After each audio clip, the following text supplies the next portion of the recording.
Good morning, and good morning. How are you guys? How's everybody? How's everything? How you guys keeping up in this quarantine time? I hope everybody is fine.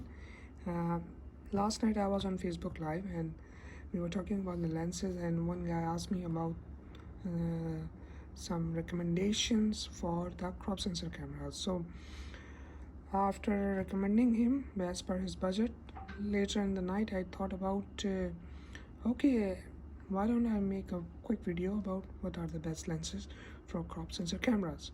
So these are the 4 lenses which I shortlisted, right? First off, starting with this one. This is 10.5 fisheye lens from Nikon. It's the best fisheye you can get for crop sensor. No other company can make the best fisheye lenses on planet better than Nikon. I'm not stating this thing based on me as a fanboy. It's a fact. You can Google about it. You can compare the Nikon fisheye lenses against any other fisheye lens, and you will come to know why. Excellent micro contrast, excellent sharpness. This is 16 mm full frame equivalent, and it's one of the hard lens to work with because you have to be very creative in order to get the best out from this lens. But this is the finest for crop sensor. So next is, when you buy any crop sensor cameras, it comes with 18 to 55 or 18 to 140 or 55 to 100, something like that. Now 18 to 55 or 18 mm is not wide enough, right? This is where this lens comes in. This lens is Tokina. Alright, it's 11 to 16, 2.8. Yup, it's 2.8 lens. So it means that it's a wide aperture lens you can use for landscape. Alright, this comes with 77 mm filter thread, so you can use those standard adapter in front of it without any worry. This lens, you see, 77 mm. Now this lens basically have this screw mount autofocus drive, so it only focuses on D7000 series. It does not focus on D3000 and 5000 series. This is version number 1. Version number 1 cannot focus on D3000 and D5000 series cameras. It only focuses autofocus on D7000 through this. You see this from this point. Now the version 2 of it, same optical performance, same everything, 11 to 16, 2.8. The version 2 of it can autofocus on the D3000 and 5000 series cameras. So if you have the D3000 and 5000 series cameras, go for version 2, not for version 1, because version 1 doesn't do the autofocus like this one. I have version 1. Now people talk about 50 mm prime for crop sensor. Well, you cannot get directly 50 mm prime. That's where this lens comes in. This lens is 35 mm 1.8 G type. This is the full frame equivalent of 50 mm. It is very cheap lens, plastic made. Actually, it's very cheap. It's around less than $200 on eBay. But when it comes to optical performance, this lens surpasses its price. So if you're comparing like price versus optical performance, so it's like this. So optical performance is way better. It's very sharp lens, produce very fine bokeh. I got some excellent shot using this lens, which you can check on my Flickr account, and there is a folder for it. One of my selfies that I took from this lens is very famous. I don't know, but it turned out to be good. It's the only disadvantage of this lens, it's totally made of plastic. That's it. It has no marking for focus, like no scaling. It has this lever, AFS, so very cheap but excellent lens. If you want to do portraits on crop sensor, I highly recommend this lens. Highly 35mm 1.8 G type DX lens. Now the big daddy, this guy standing at the back.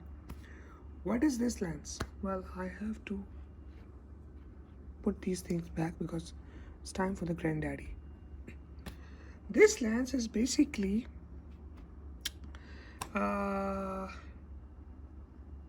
expensive lens. Your typical crop sensor cameras comes with 18 to 55 kit lens, okay, which is 3.5 to 5.6 or 4.5 G type. This thing is 17 to 55 2.8. It's a constant 2.8. This is an excellent lens when it comes to image rendition. It has a lock over here, so you have to press this thing in order to remove it. It's an excellent optical performance, extremely sharp lens, excellent color. Yes, it's expensive lens. It's a constant 2.8. It has the scale over here for the focus, and it's 17 to 55 2.8.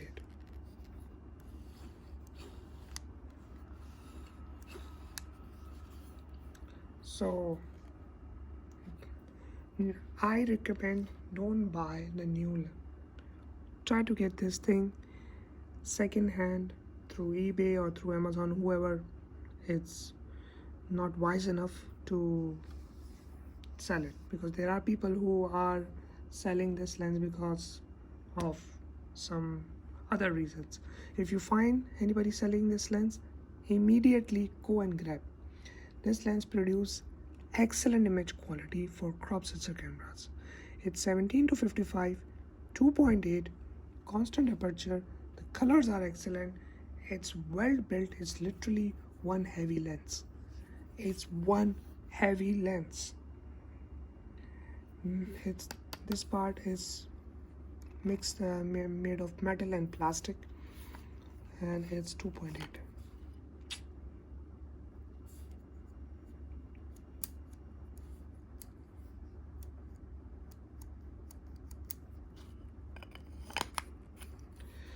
I found this one through eBay and I am very happy. So if you have like D7100, D7200, D7500, D5000, D3000 cameras and you want to cover events, this is the lens for you guys. Now, what about telephoto? Like 85 or 50, 7200. Well, the thing is, these are basically the lenses which you can have, right? You can go for these lenses. When it comes to focal length more than 55, what's the option? Well, I recommend you to go and buy the full frame lenses. Like if you need 70 to 200, just go for 70 to 200.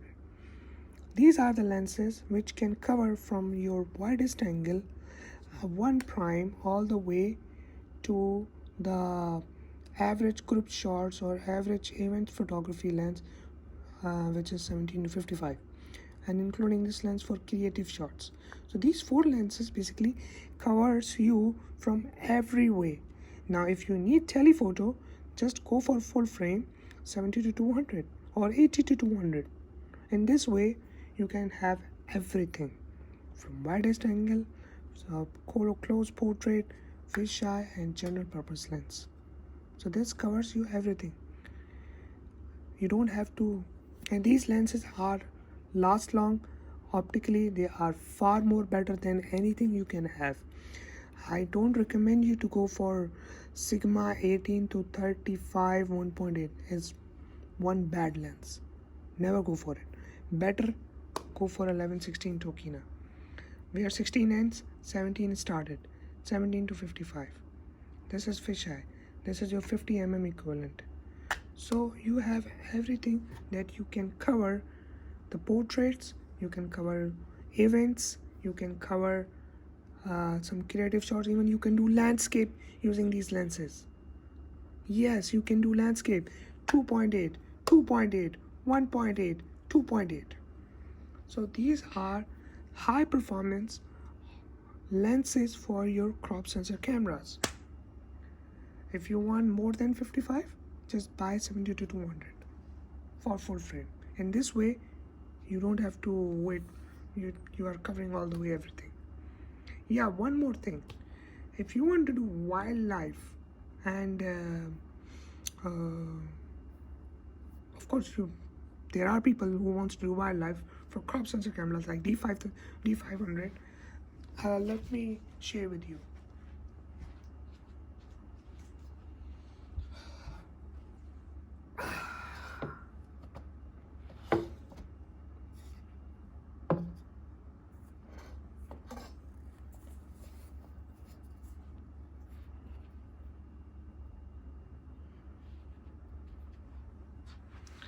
All right, so the big daddy, the granddaddy, 200 to 500, 5.6 E-type lens. Actually, it's exceeding more than the frame, so because it's telephoto lens. Go for this lens for wildlife and action photography.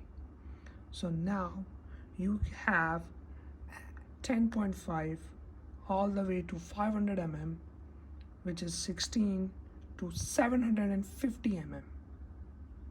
So from here, including all these 5 lenses, you are literally covering full frame equivalent 16 mm all the way to 750 mm, which practically in the crop sensor language 10.5 to 500. So in this way you are covering everything, landscape, sports, action, wildlife, wedding, portrait, sports, photojournalism, product photography. Exactly, you can do everything from it. Of course, there are no shift lenses available for the crop sensor cameras, but using this lens, and you have to use this lens in some creative way to get things done for your architecture photography. Even you can do some architecture photography using this lens, 17 to 55. It depends how you are using it. Portraits can be done using this lens, 35 mm, and you can do portrait using this lens. So because it's 2.8, landscape you can do using this lens, sports, action, wildlife you can do using this lens. So this is the best combo you can have for your crop sensor cameras that will cover everything. I hope you like this video, because these are the top 5 best recommendations that I can give it to you. I started this video with 4 lenses, but I thought, okay, let me add this sports, action, wildlife, because sometimes you need that. And there is one lens missing, which is 70 to 200. It's up to you how you're going to get it. And it's there, it's with me, but I don't have it right now. But you can add it over here. So it's gonna make 6 lenses. It's up to you. But these 4, in my opinion, are the best. This one I just added because there are people who do sports, action, wildlife, and they have D500 cameras, and for D500 cameras they always struggle to get what's the best wide angle lens, what's the best portrait lens. So these are the ones for D500. So I hope you like this video. Join in for our channel VUEGRAPHY, where you will find a lot of stuff like this. Take care.